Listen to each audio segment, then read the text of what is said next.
যেন জামিন আপনারা দিয়ে দেন। আমাদের বিশেষ অনুরোধ, কাদের জন্য আমাদের প্রাণটা আমাদের ফেরে যাচ্ছে।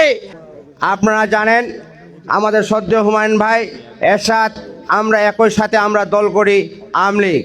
আমরা জন্মের শুরুতে আওয়ামী লীগ করি, আমার ফ্যামিলিগত আমরা আওয়ামী লীগ করি।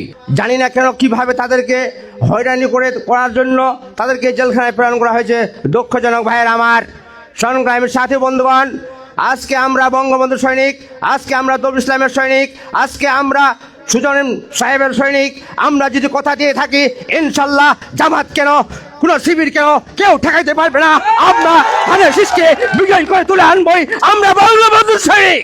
কিন্তু আমাদের দাবি থাকবে, আমাদের বয়স্ক 7 সকল এমপি মহোদয় দবিল ইসলাম এবং আমার সুযোগ্য এমপি মাদুর ইসলাম সুজন ভাইকে এখনো জেলে আছে।